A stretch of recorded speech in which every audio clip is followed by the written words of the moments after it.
Morning, church. You sound as though you're half asleep.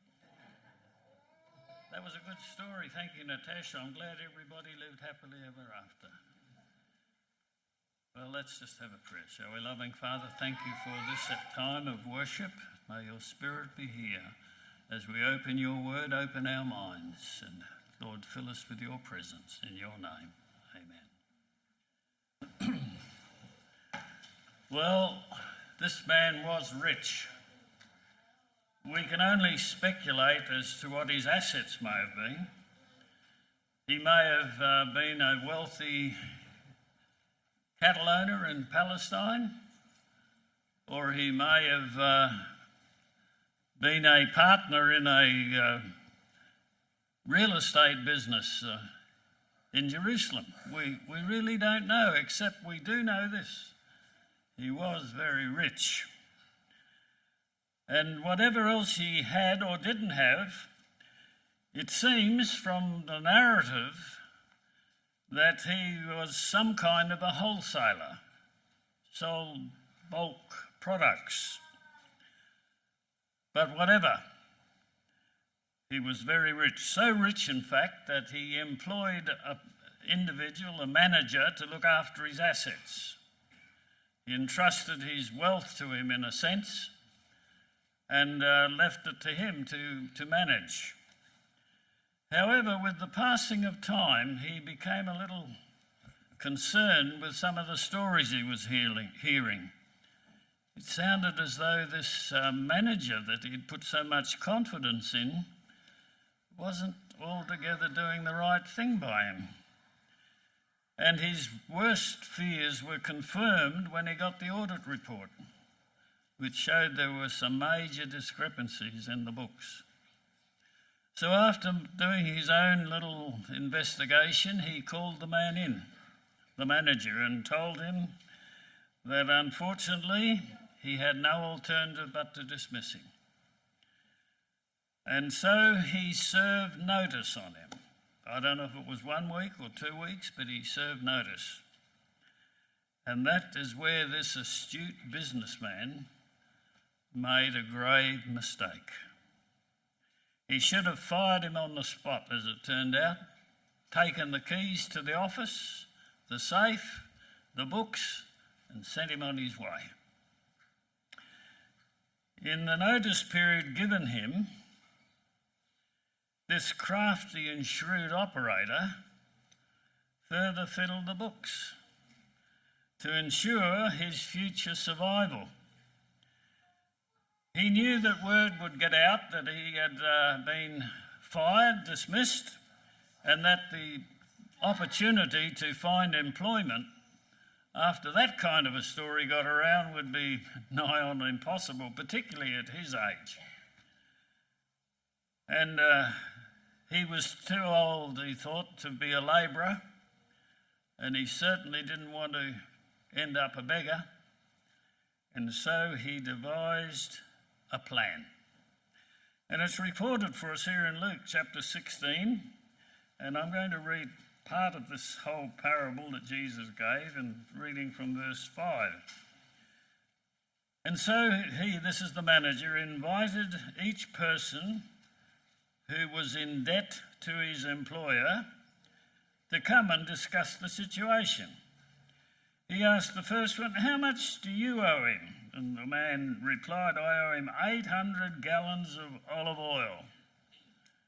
So the manager told him, "Look, take the bill and change it quickly. Just alter it to 400. And then he spoke to another man, "How much do you owe my employer?" And he said, "Well, I owe him 1,000 bushels of wheat." "Here," the manager said, "take the bill and change it to 800 bushels. And so by doing this, he was in actual fact sharing the crime, and in a way was in causing these people to become indebted to him. And even though the landlord had been robbed, he was honest enough to acknowledge that this man was pretty shrewd. He was pretty smart.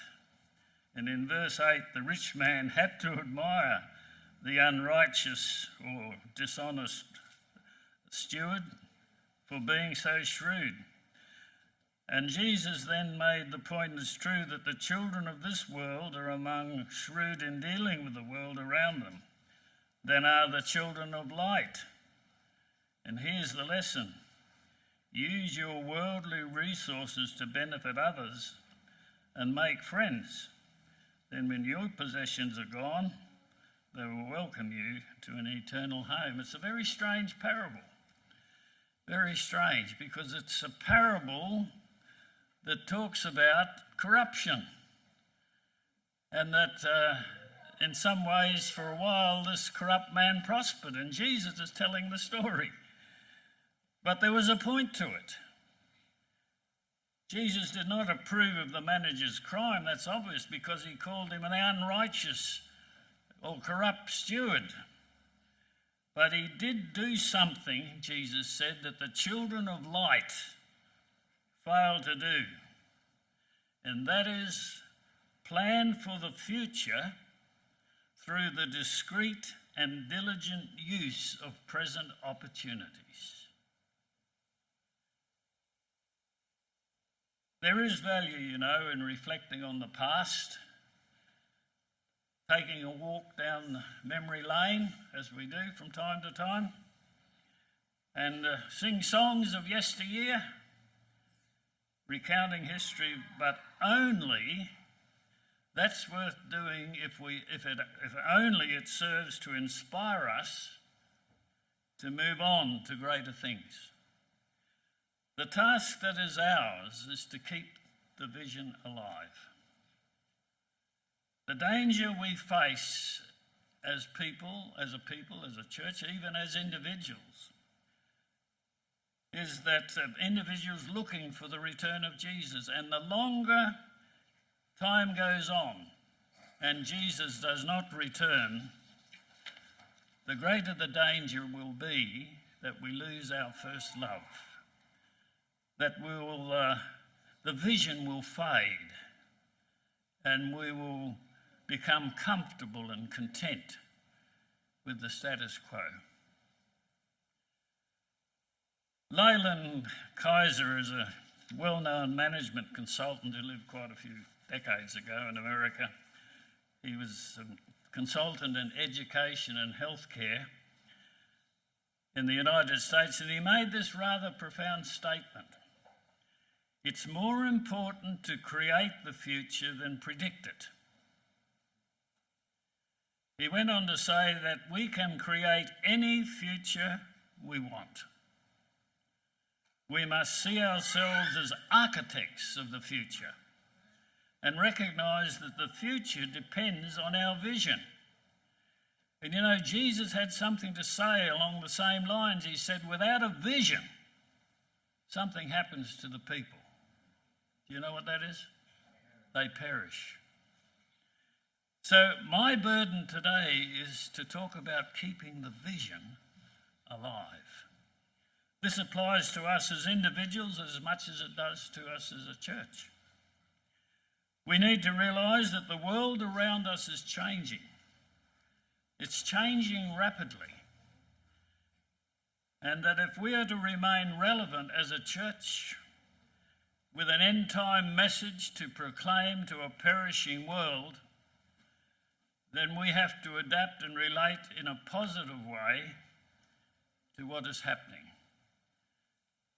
For example, 20 years ago, and it could even be much less, satellite transmission, such as we enjoy today, was unknown. There was no such thing as NBN and lots of other things associated with it.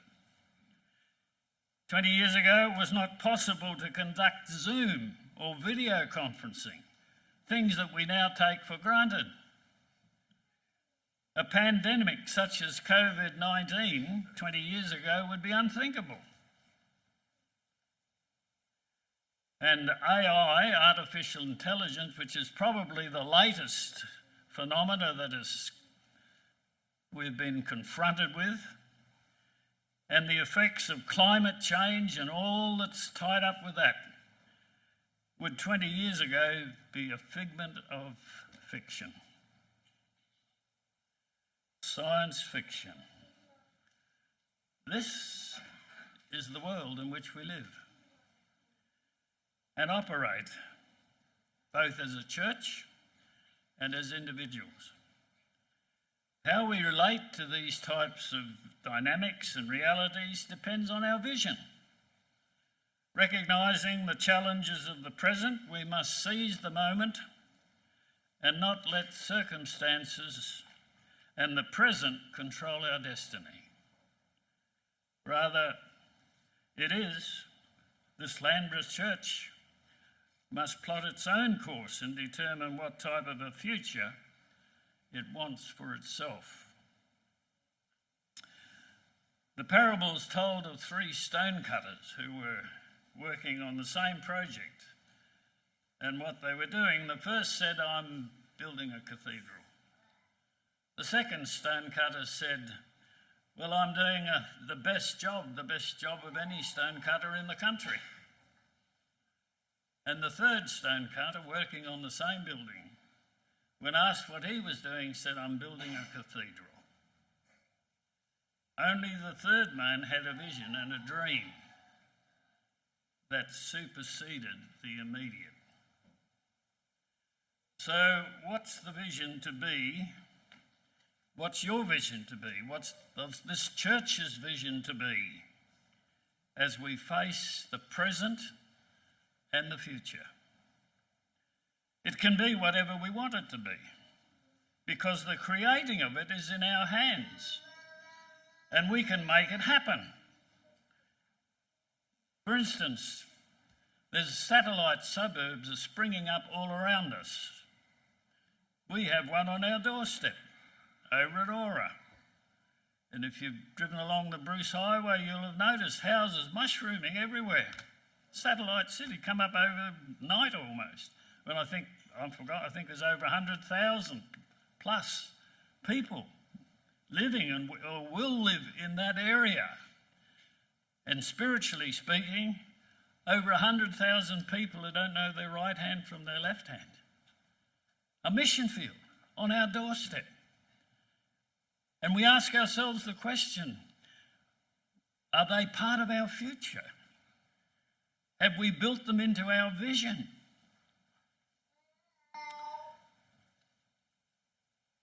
Do you think I'm getting a bit carried away? Well, I'm in good company. I want you to turn, if you have your scriptures, to Mark chapter 11. And Jesus is on his way to Jerusalem from Bethany. And it was early in the morning, and on his way he felt hungry. So he saw a fig tree in the distance, it was lush with green leaves, and he thought, I'll go over and pick some figs. But when he got there, there was no figs on the tree. It was all leaves. And so he cursed the tree. And he said, picking up from chapter 11, verse 12, the next morning as they were leaving Jesus was hungry. He noticed a fig tree in full leaf. So he went over to see if he could find any figs, but there were only leaves because it was too early in the season for fruit. Then Jesus said, "May no one ever eat your fruit again." And the disciples heard him. A little note of frustration there. And he went on. And probably that was it for the day in terms of the fig tree. But the next day, as they were going back into the city, they noticed that fig tree was dying. The leaves had died. The tree was dying. And so they drew Jesus' attention to it because Jesus had an altercation in the temple the day before. And then, verse 22, then Jesus said to the disciples, well, let's go to verse before it. Peter remembered what Jesus said to the tree on the previous day. and exclaimed, "Look, Rabbi, the fig tree you cursed has withered and died." Then Jesus said to the disciples, "Have faith in God. Tell you the truth, I tell you the truth. You can say to this mountain, 'May you be lifted up and thrown into the sea,' and it will happen. But you must really believe it will happen and have no doubt in your heart. I tell you, you can pray for anything, and if you believe that you've received it, it will be yours." That's quite a statement, isn't it? Think about it. It's like an open check. Anything. Well, what does anything exclude? Nothing. It's all there. And Jesus tells the disciples, using the fig tree as an example, that you can do whatever you want to do. Well, in amongst all that Jesus said, there are two conditions. One, you must really believe it. And secondly, you must be convinced that it's God's will. It's what God would have you do. For instance, I could say, based on this open check, "Lord, I want a Mercedes. I want a Mercedes. And I'm going out now down the street and I expect someone to hand me the keys to a Mercedes. Well, I've got the desire, I've articulated what I want, and Jesus said anything. Well, that's anything. And I believe, but is it God's will for me? That I need to determine. Is that what God really wants for me now, a Mercedes? But Jesus he was putting out a challenge. If you really believe it, and if you believe that is what God wants you to do, you can ask anything. Well, let me come back to my little example. 100,000 plus people at Aura, just over there. I honestly believe on the word of God that he wants us to take that on as a mission field. Go into all the world. Well, the world for us is over there. And I have no doubt that that's what he would have us do. And we could sit back and say, we don't have the assets, we don't have the manpower, we don't have some. It doesn't matter. If you believe that that's God's will, then ask anything and it will transpire for you. And I believe that. They were poised to make the final advance. Been a long journey, been a rugged one, and the end was in sight. One more river, one more encounter, and they could move in and take possession. In order to plan the attack and be intelligent about what lay ahead of them so they could plan wisely and well, it was decided to form a committee and have the committee investigate the situation and report back. And that's always a good thing. If you don't know what to do, form a committee.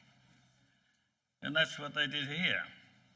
And we have in Scripture a composition of this committee and their terms of reference. So if you look in Numbers chapter 13, and in verses, 16 to 20, it says, the previous verses mentions the names of the committee members, 12 of them, one from each of the tribe. And these are the names, they're already listed. And Moses gave the men these instructions as he sent them out to explore the land. And this was their terms of reference.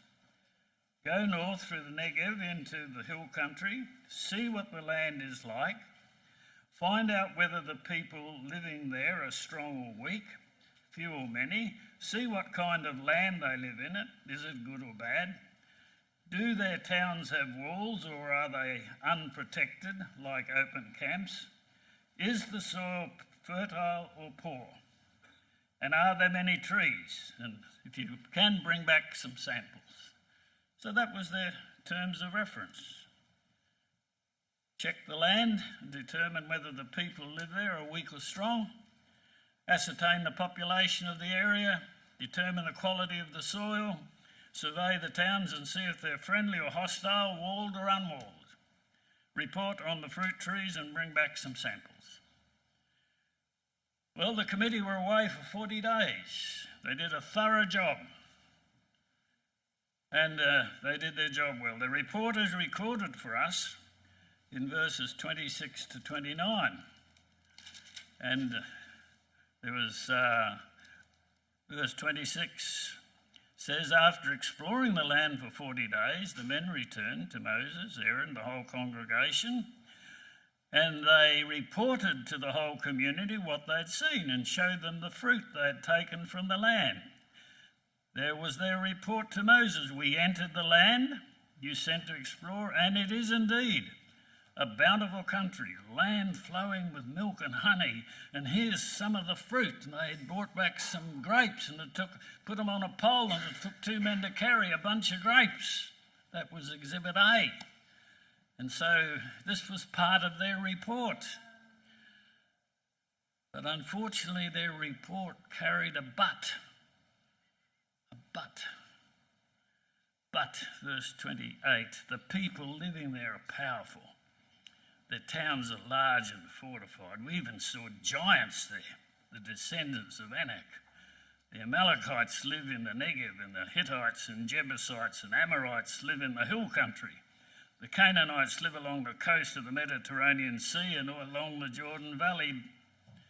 I was saying, it is fertile, it's a beautiful country, it's just what God said it would be, land flowing with milk and honey, but they're huge people over there, they're like giants.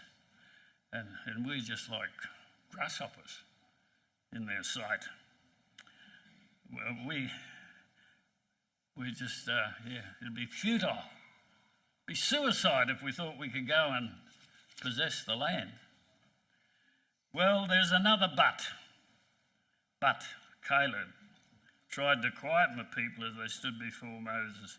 Let's go at once and take the land. He said, we can certainly conquer it.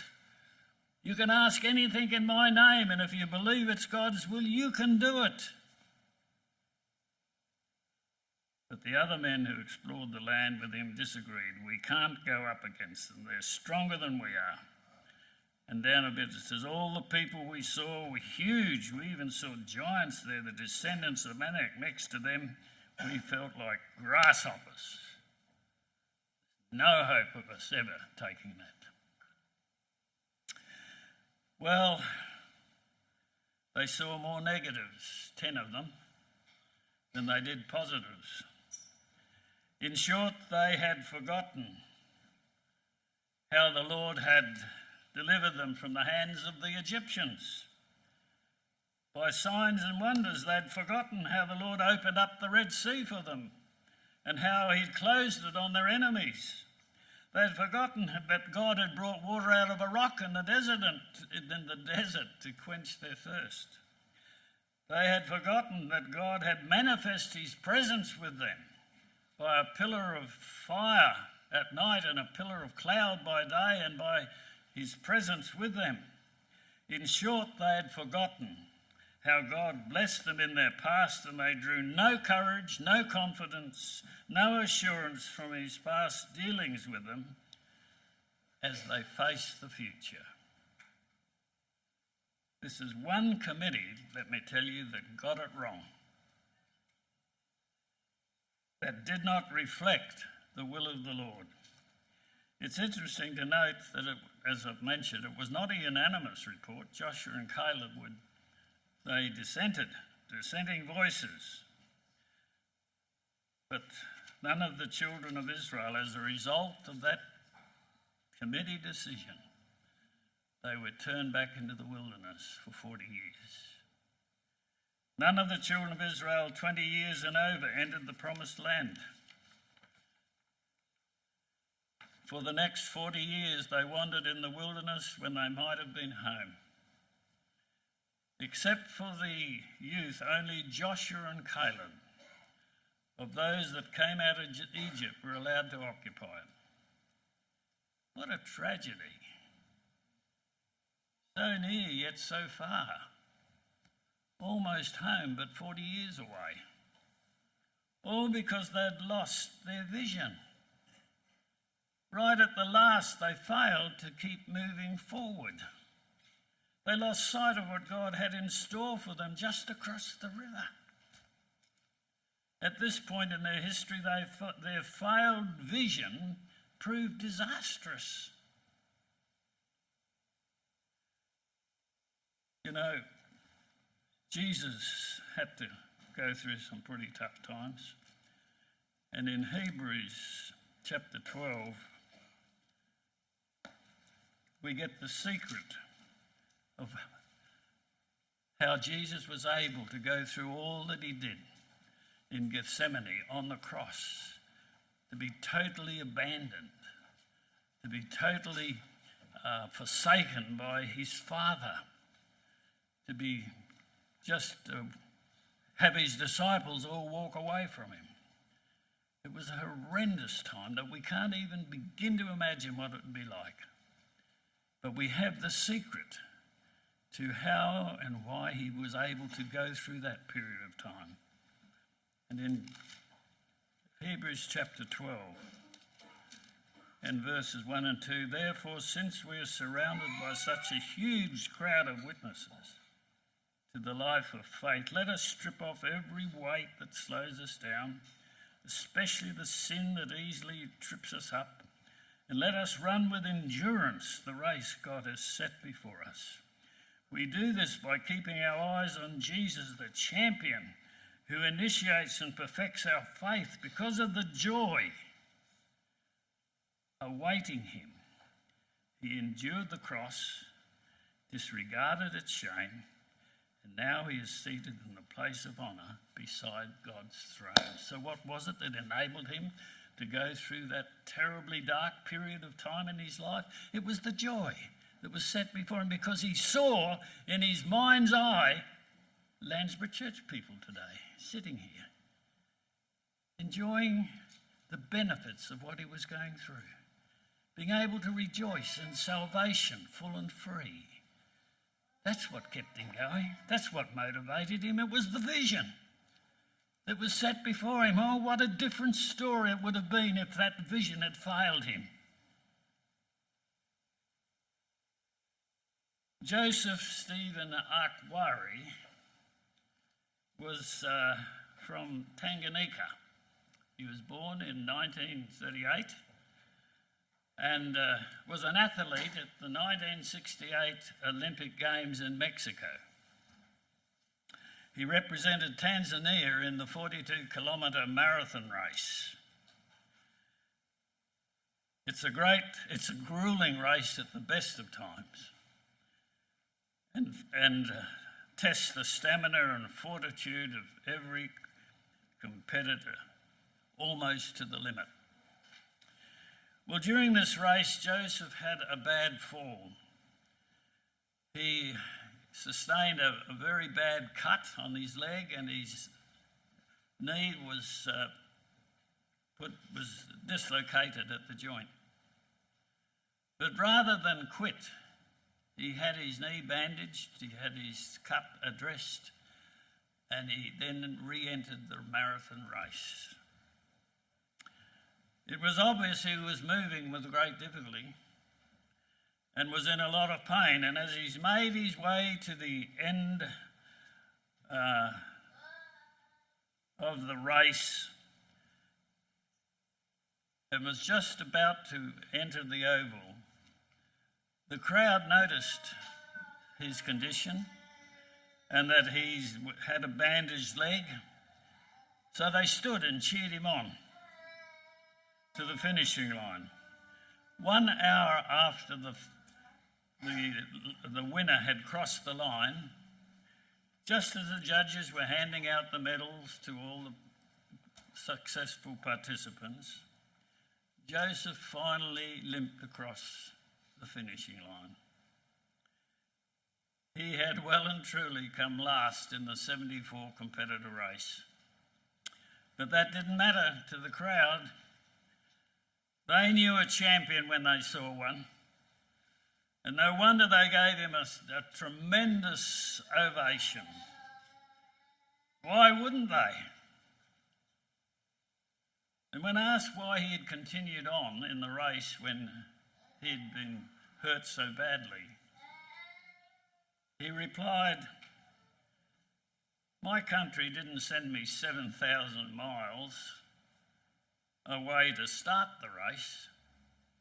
They sent me 7,000 miles away to finish it. And finish it I have." Landsborough Church is the result of some people who have gone before, who had great faith. They had a vision. They saw that this place could be a light in the community, could be a haven of rest for people from all walks of life. They could come here. This church was set up to accomplish a task and carry out a mission. May involve a few bruises en route, and the race may prove to be a real marathon. We don't know when Jesus will return. But our success and whether it can survive the hard times and the weight that we must endure all depends on keeping the vision alive. And not only keeping it alive, but passing the baton on so that those who come after us will embrace that mission. And what I say for this church applies to us as individuals. Unless we have a vision and are connected to the one who can make that vision possible, we too will run out of steam. We too will fall by the way. It's good to look at the past, but is it a past with a future? Let me say it another way. It's good to have plans for the future, but is there any future in the plans? The celebration is for those who not only start, but also finish.